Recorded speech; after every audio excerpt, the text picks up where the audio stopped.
Hello and welcome back to Ticker Talks, and together with Polaron Language Services we are looking to use language to connect communities. And whilst Polaron is the sponsor of our program, all the views and opinions in the following segment are of course our own, and I would also like to acknowledge that this segment is being held on the traditional lands of the Wurundjeri Woi-wurrung people, and I pay my respects to elders both past, present and future.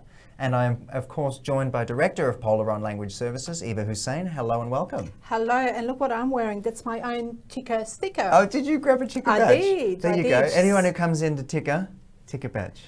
This is why I'm so glad to be back in the studio. It's wonderful to be here again. Well, talk to us a bit about Polaron and what you have been working on this week. So look, we have been creating some resources for the domestic violence space. So on the screen there you can see a set of cards or resources that have been translated into a number of languages for Women's Health North. And anytime we work with projects like that, we put our heart into it because these things are so important. It doesn't look like much, but it's such an important structured resource that can be placed in places where women have or children have access to this kind of information. So I think we did 6 languages for this particular one. Fantastic. And Polaron always does that sort of really nice, neat, easy to digest information across all those languages. Yeah, I think it's really important because you can translate everything for everybody, but will people actually read it? I think it's a matter of being targeted in what we do and how we do, and not only to develop these resources, but not putting it onto some sort of a fancy website where people can't find. It's where women, children and people are that we tend to disseminate this information to. Now let's touch on miscommunication of the week. What have you seen out there on social media this week? Mike, do you have an account on TikTok? I do not have an account on TikTok, thankfully. I've got an account on everything else, but not TikTok. Right. It's pretty controversial because of who owns it and what they do with the information. But from Ticker Talks to TikTok, let me tell you what happened in Europe.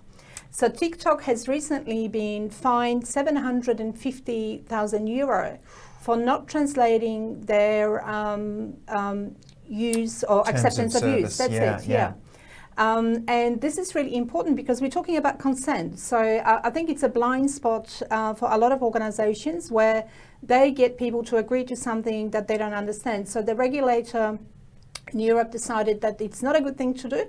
Because what I say, that the biggest mistake in translation, Mike, is not what you translate, but the fact that you don't translate. So when it comes to consent, important decisions, or anything that requires informed consent, translation is the way to go. And in this instance, they were fined, and hopefully they've learned a lesson. Because it's not just adults who are using TikTok; it's kids and all that sort of thing. So it's important to sort of protect the entirety of the community, I suppose. Right, and for people to understand what they're actually signing up to. I don't know about you, but I just go accept. And I think as human race, we are now learning not to do that. So this is just one example of where, as I said, the regulator recognized that the companies that want to sell whatever it is to a particular audience need to be more careful about consent and the information they present and how. Fantastic. Well, let's get into our discussion for today. And this week we're discussing family violence. It's a touchy one, but I'm glad we're touching on it, and particularly how it affects culturally and linguistically diverse communities across Australia. Now, family violence has increased considerably during the pandemic, unfortunately, and research from the Australian Institute of Criminology in 2020 actually revealed that almost 10% of Australian women in a relationship experienced domestic violence during the pandemic, and that rates of the family violence have increased frequency and severity, and particularly during lockdowns. So we've got some special guests for today who are going to unpack this topic with us. And I'd like to bring Kathy Oddie, who is a survivor, ambassador and advocate with Safe Steps Family Violence and Response Centre with over a decade of experience. And Teresa Sengaga Sali is the president and co-founder of the African Women's and Families Network with over 25 years experience working as a social worker within the government agencies. Thank you both for your time today. Thank you, Mike. Now, Kathy, I'll start with you. Since March last year, family violence incidents in Victoria have increased 9.4% to 92,521 cases being reported, the highest number on record, which is just, it blows my mind. Apart from being shocking, what are these numbers actually telling us? What does the information say on a more intimate level, I suppose? So what that's telling us is that the pandemic has actually created a pressure cooker environment.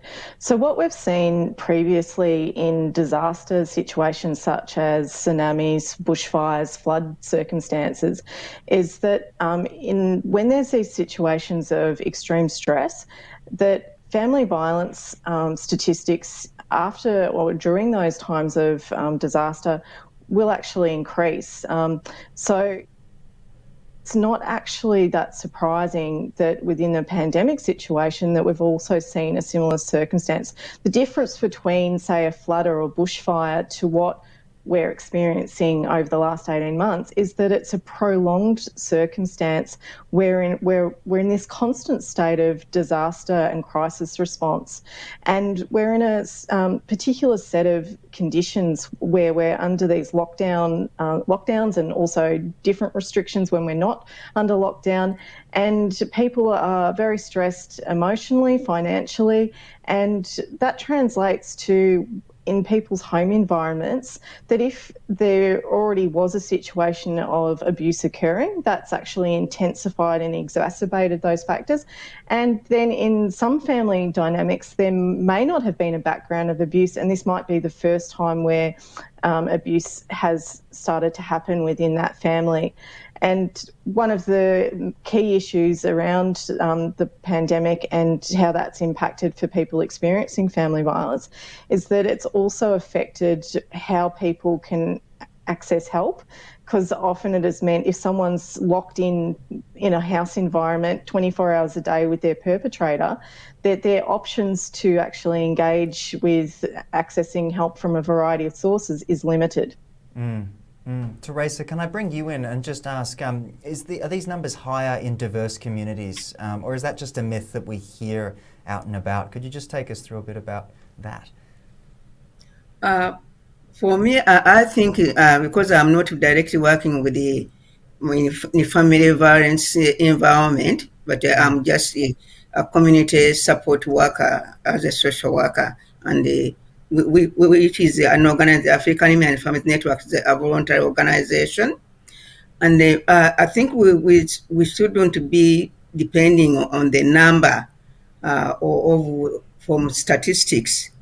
We should also be looking at what are other forms of family violence, and which is part of domestic violence, because family violence affects everybody: gender, age, youth, and also the elderly. So there has been a bit of, during the pandemic and lockdown, we working within the communities, there is also an increase in family violence or domestic violence against the elderly, also the youth, again within families, because they are all together within the family. There's no outing, there's no activities. So we should be looking at a variety of not only women and children, but also including the family unit. What are the causes? How can we prevent it? Rather than more looking on this, the figures, because when the figures sorry, I talk too much. No, not at all. When you just look at the figures, those women or people who are capable of reporting, that's very minimal compared to those who might not be able to report. I was just going to ask, what are some of the barriers to safety and support for people from culturally and linguistically diverse backgrounds? What's stopping them from getting the help that they need? Teresa, I'll start with you, and then Kathy, same question. I think most of the barriers, so lack of support, of family support, and also community. Also lack of knowledge about the services which can help them. Another, which is very important, also lack of the support services being culturally not appropriate and most of them whom we work with, they are not prepared to change, to look at their policies. So a good example, sometimes we refer women who don't speak any language, but they come to us because they trust us, and we have our organization. It is multicultural. It has a diversity of volunteers from different communities, like Somali, Eritrea, and they come to us because we are not dealing with one community. Especially me, I come from Uganda, and the people, they know when they come to me that whatever they tell me, it will be confidential. I want to go in their community so that they can get like a backlash. But when you try to refer to the agencies for support, or they tell you, especially now during COVID, even before, or give us their contact number, we will ring them. And then say they can't speak English. What about a support worker from our organization who has brought in this woman or man? Yeah. If you can ring him, and then you connect with the client, or that's no. It is confidential. So I think there has to be also a lookup within the organizations. There's a so-called specialist from the way how they work, and the 9 to 5 and all the flexibility. Well, just continuing on from that, Kathy, what can organisations probably be doing better to reach out and support family violence victims? You had some great ideas before when we were discussing off air. What do you think we could be doing better? Oh, absolutely. So in terms of making language options accessible for what supports are out there, because what I've encountered over the various different sectors I've worked at over the years is there's a lot of assumption of knowledge for service users, that they'll know what to ask for or that a service actually exists. So instead of waiting for people to come to the service, you need to actually make people aware of that. And in context of the pandemic, where can people actually access this information? So, for example, if one of the few reasons you're allowed to leave home is to go to your local shopping centre or to your GP, for example, then you need to make sure that in, for example, the toilets in those centres, that you've got the contact numbers for services such as 1-800-RESPECT, Safe Steps Family Violence Response Centre, and In Touch Multicultural Centre Against Family Violence, that if you could put a poster on the back of the toilet doors and have that in a couple of key languages for what might be the dynamic of that particular suburb, so that people are aware that these services exist, and reinforce this message in a number of different ways. So,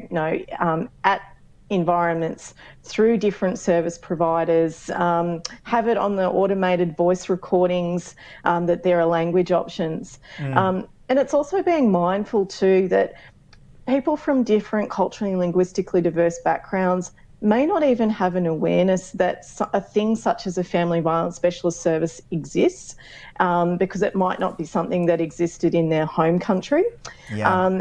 And the other thing that's really important to recognise and acknowledge is that many people who come from war-torn countries, who are refugees and asylum seekers, their relationship with authority such as military and police is going to be fraught with a lot of stress and trauma. So they may not feel like they can trust to actually reach out to Victoria Police for, or any other authority type of figure like a court environment.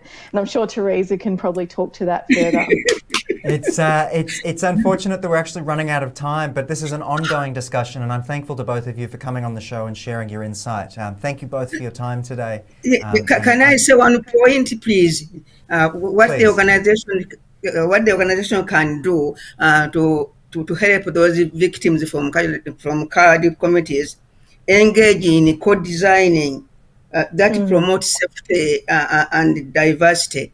Or also develop networks within the community connectors who can connect to the communities and they might not be speaking the language, but even the body language sometimes can help us that woman. So that is important, and even in the language interpreting, it is the interpreters are very useful, but also there should be investing in a professional development from the small card communities, because when you go to the translations, there are translations or whatever within big communities, but in those small ones, it is even very hard to get interpreters. So the investment should be there, especially with the communication, and also with family violence, to try to train the bicultural workers or support workers. And even when you want to do a course in like a family to work with the other family violence workers, they say, "Oh, which experience do you have in family violence? You are not a specialist. How can I get that specialist if I'm not even given opportunity to join you and share experiences and the information?" So that working in partnership with the communities, trusted leaders, is very important. I think there's plenty more to discuss. No, Teresa, I'm glad you jumped in at the end there. That's important to add. So thank you guys so much for your time and joining us today. Thank you, everyone. No worries. All right, guys. And of course, you can always contact Multicultural Centre Against Family Violence on 1-800-755-988 or 1-800-RESPECT, as Kathy mentioned there, which we've got on screen. And Eva, I won't get you to summarise today because we've run out of time, unfortunately. We have, so I'll be very quick. Listen to what Teresa and Kathy had to say, and they have succinctly, very clearly and very eloquently told us everything we need to know. And that includes for service providers to really see who they're working with or who they should be working with, who they're not working with.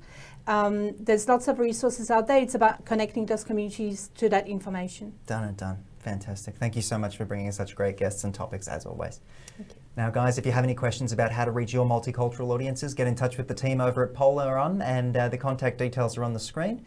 I'm Mike Loader. That's Ticket Talks for today, and I look forward to seeing you again next time.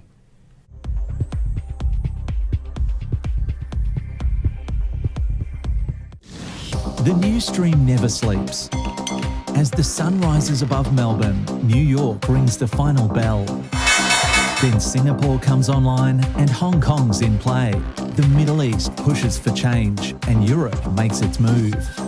We've got your ticket to the world right here. Watch the world unfold with Adrian Franklin, journalist and first with breaking news. Market-moving perspectives on the stories shaping your day. Ticker News, weekdays with Adrian Franklin.